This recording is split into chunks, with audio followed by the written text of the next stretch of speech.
It's Monday, November 10, 2025. I'm Albert Mohler, and this is The Briefing, a daily analysis of news and events from a Christian worldview.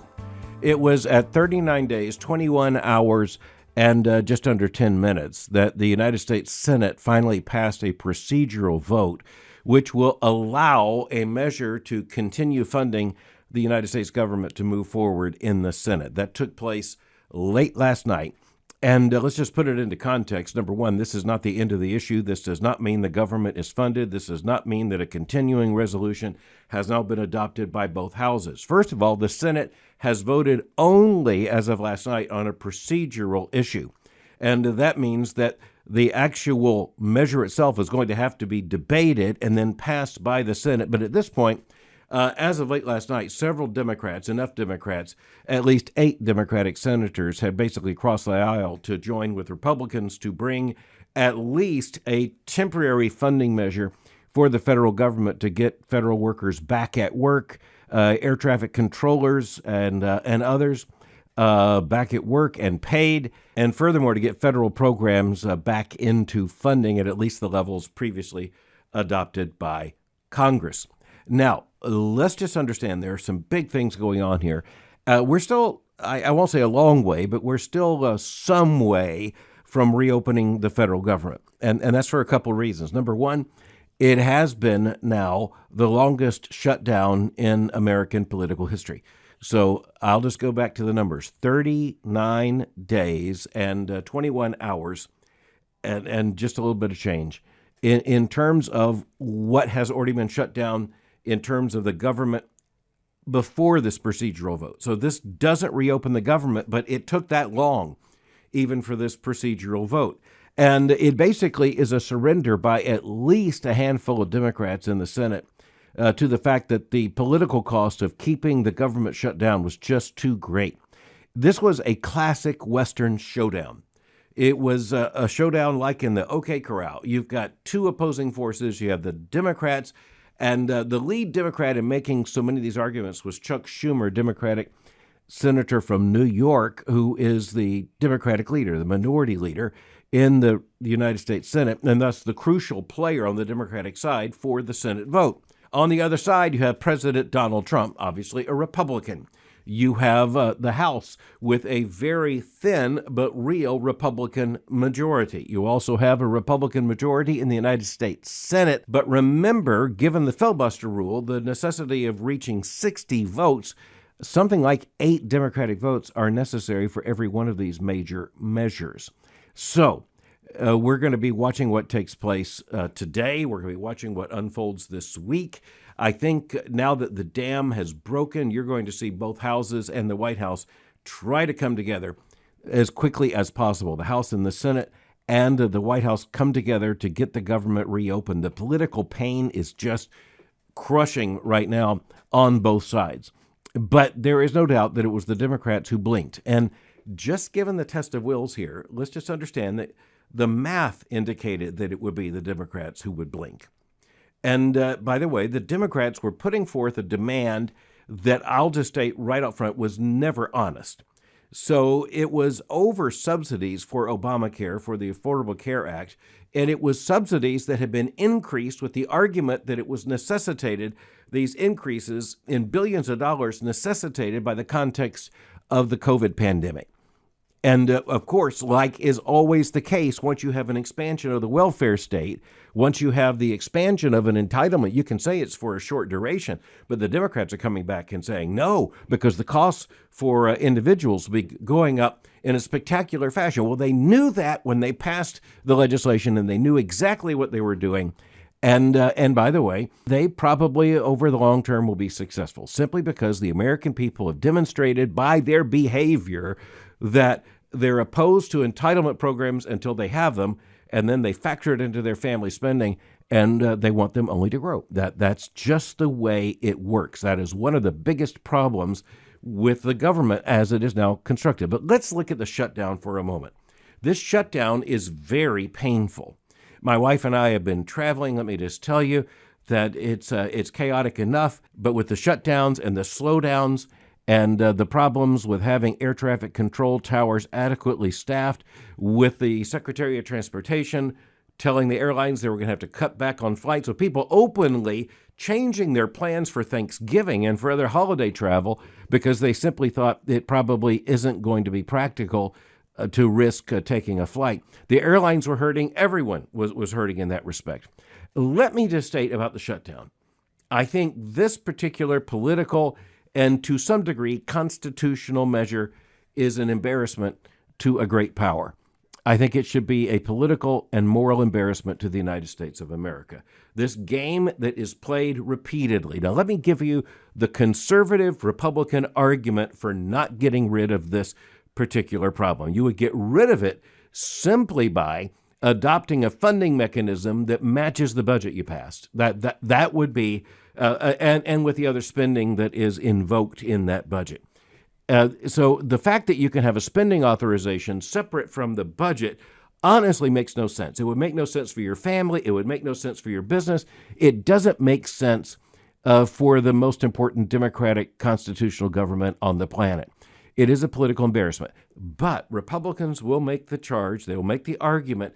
It is necessary because it affords conservatives very rare political leverage. And at the same time, you'll have Democrats who will argue that it needs to be done away with simply because they'll inevitably win in terms of incremental, if not even more radically incremental increases in federal spending without the necessity of having any special authorization for spending the funds. But I go back to the fact that the real fiscal discipline has to be in the budget process. If there is no fiscal discipline in the budget process of the United States government, if Congress and the White House, and Congress has the lead responsibility here in terms of the power of the budget, if Congress will not exercise that with legislative maturity, frankly, this kind of thing is inevitable. It's a political show. It is, I will tell you, my wife and I were in Europe for a great deal of the time, and we were all over Europe. And let me just tell you,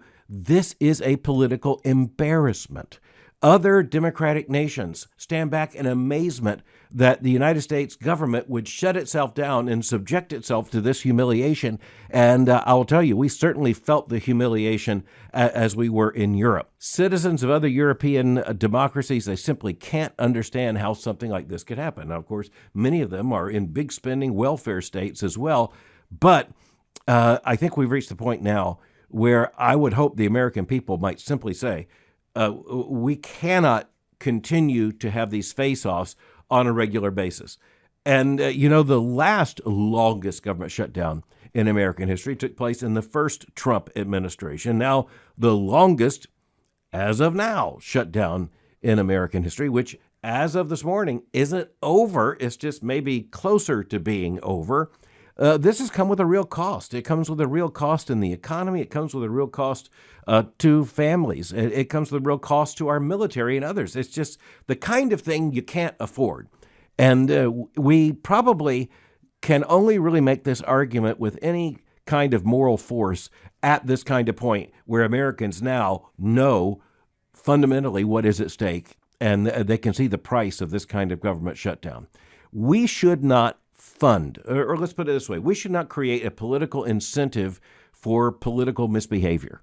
And so let's just say there's a bipartisan problem, and that is that the United States Congress has not acted effectively to control the power of the purse.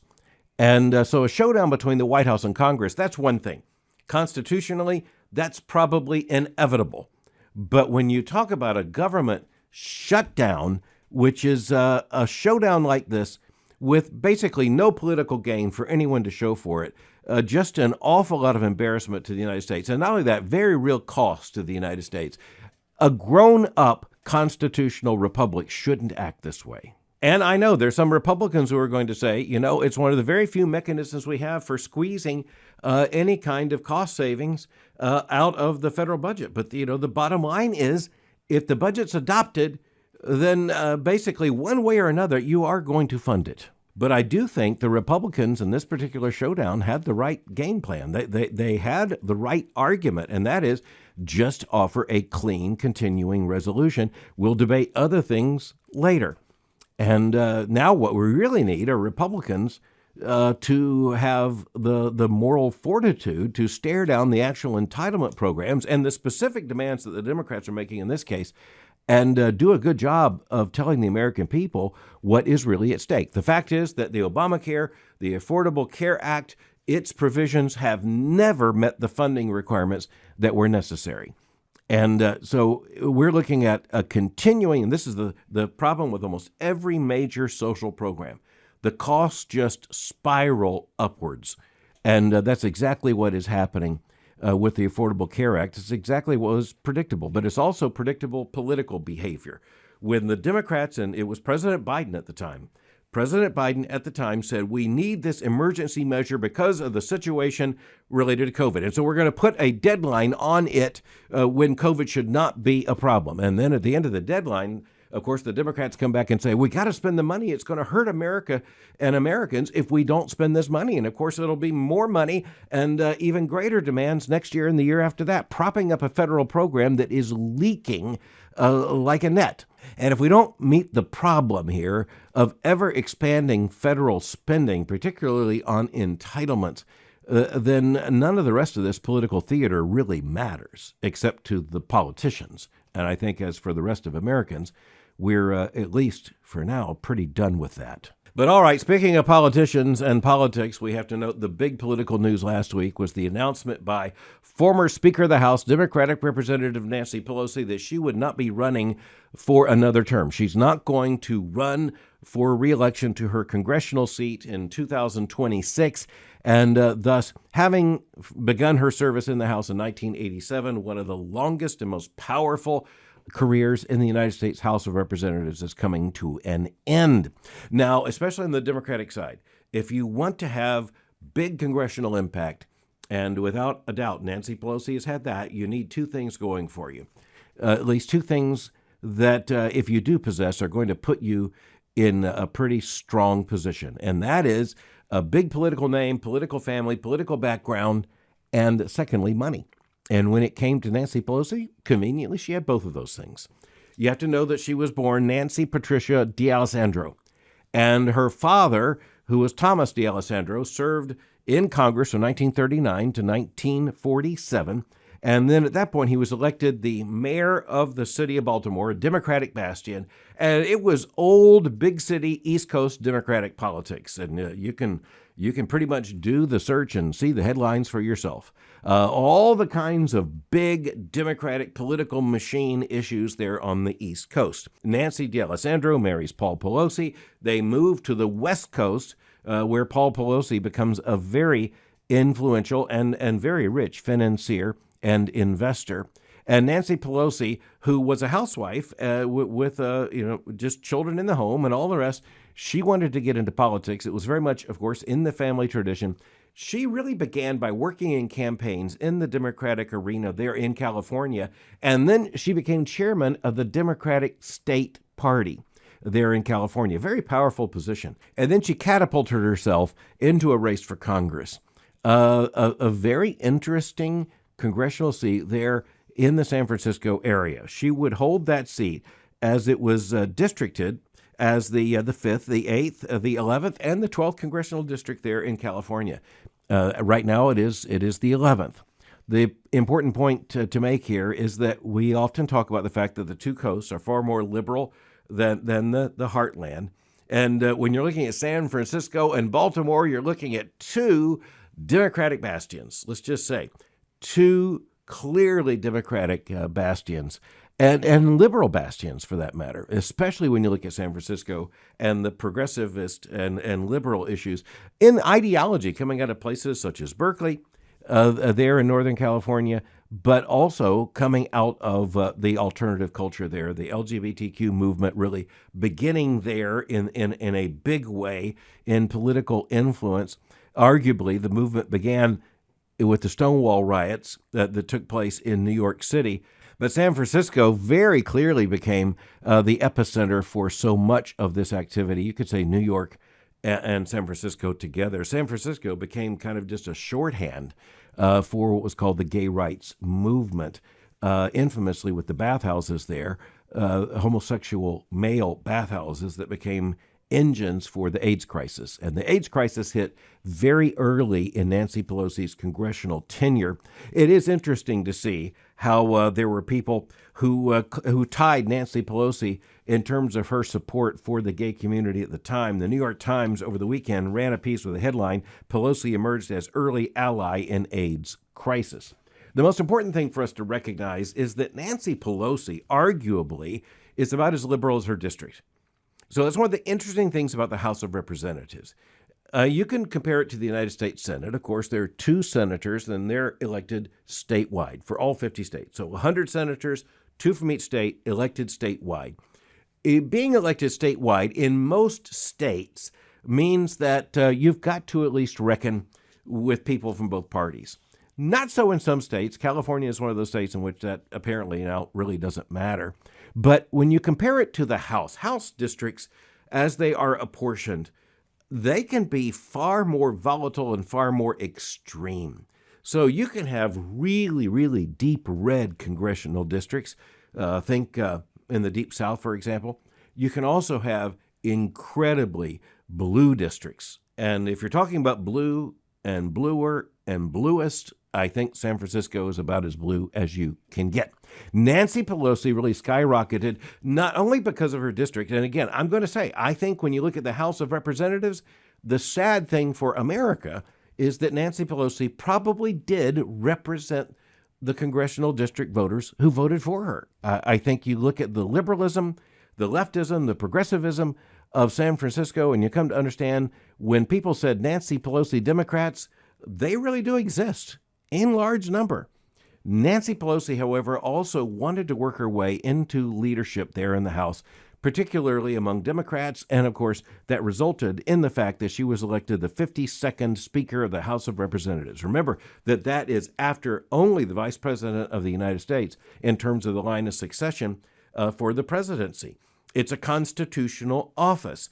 And if you're looking at the Speaker of the House, remember that all you have to do to be elected Speaker is to have a majority, a sufficient number of members of the House vote for you, which means that if your party's in the majority and you're the leader of that party, you're almost assuredly going to be Speaker of the House. And that's what happened with Nancy Pelosi. The difference is it works a little bit opposite to how it works, say, in the House of Commons in Great Britain. In the House of Commons, if your party wins and you're the head of the party, you are the new prime minister, if indeed your party has a sufficient number of seats. In the American system, you run for your party's support for speaker, and if you are elected and your party's in the majority thus, then you really become one of the major leaders of your party, certainly the leader of your party in the House. Nancy Pelosi is one of those who will go down in history as a very powerful Speaker of the House, and there have been several. And their names are ensconced in history. Sam Rayburn, for example, the famous speaker, the midpoint of the 20th century, Democrat from Texas.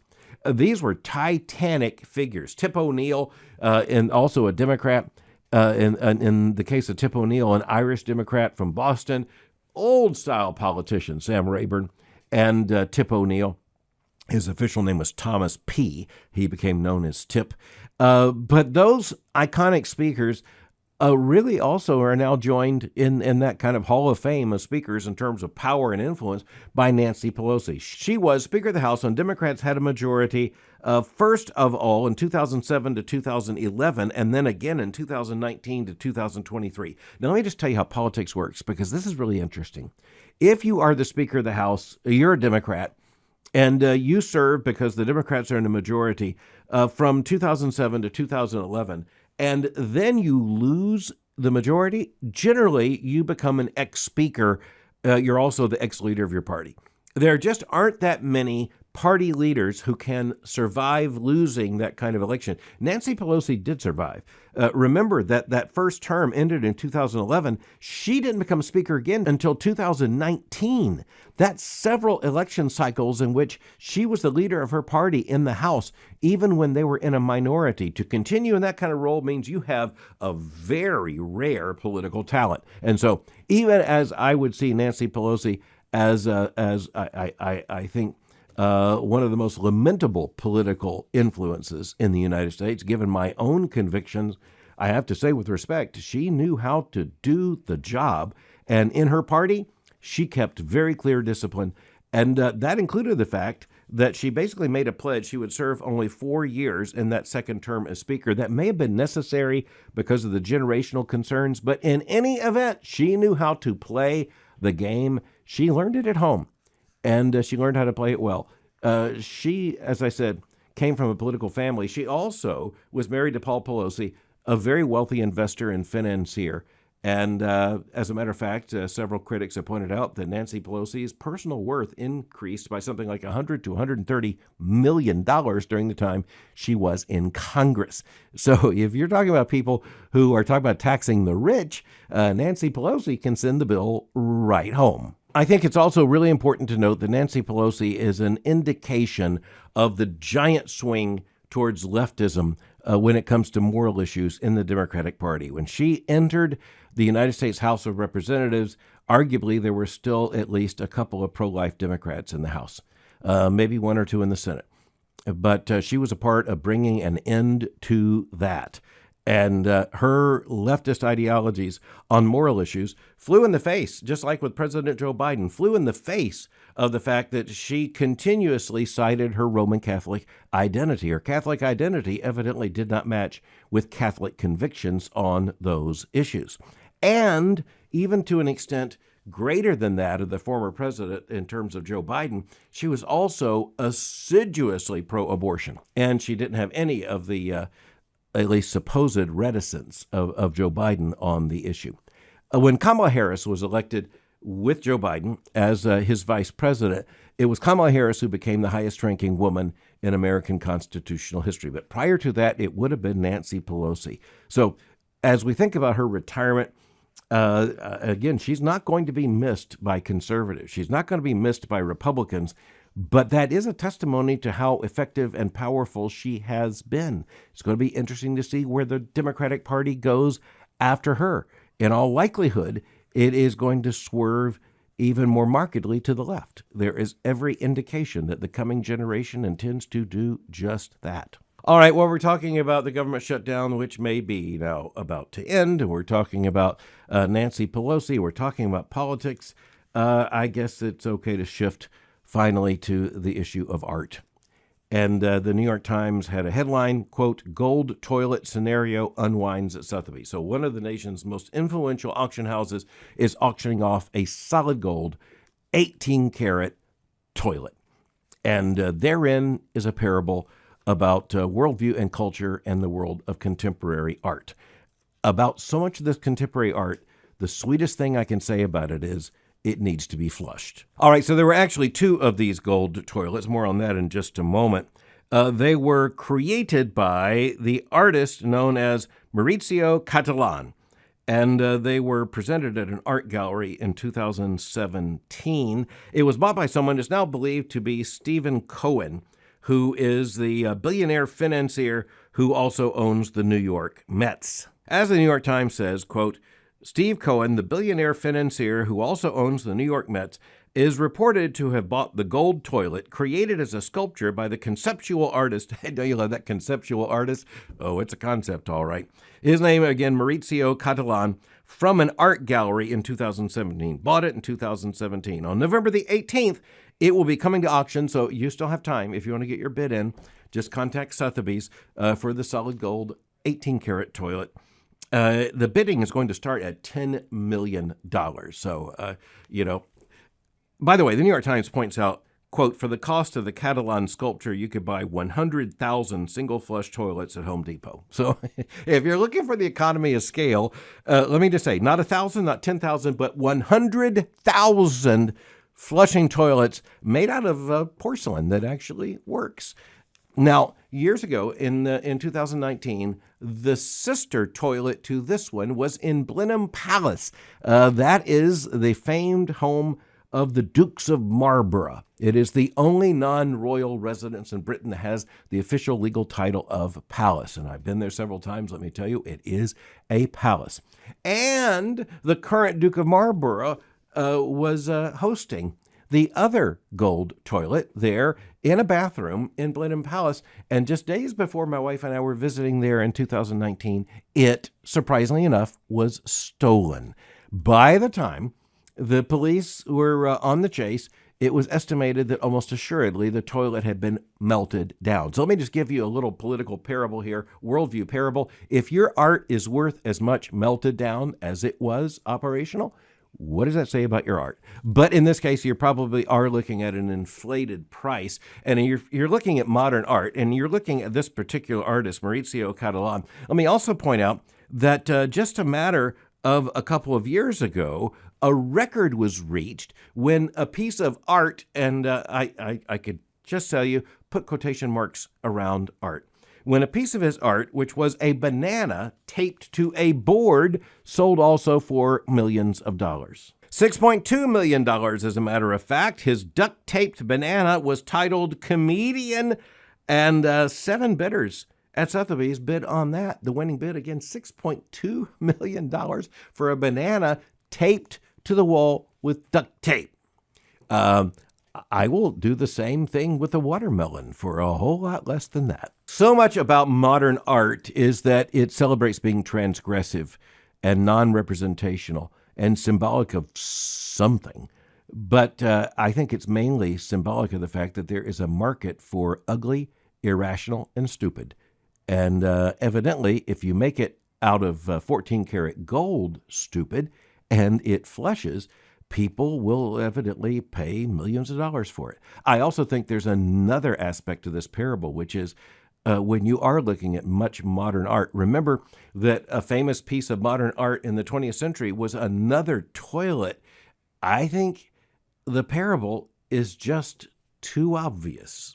So when it comes to much modern art, I can simply say that this particular toilet probably is telling a sad truth about modern art. Tempting as it is, I'm not going to offer any more puns. The thing is simply a pun unto itself. Thanks for listening to The Briefing. For more information, go to my website at albertmohler.com. You can follow me on Twitter by going to twitter.com/Albert Mohler. For information on the Southern Baptist Theological Seminary, go to sbts.edu. For information on Boyce College, just go to boycecollege.com. I'll meet you again tomorrow for The Briefing.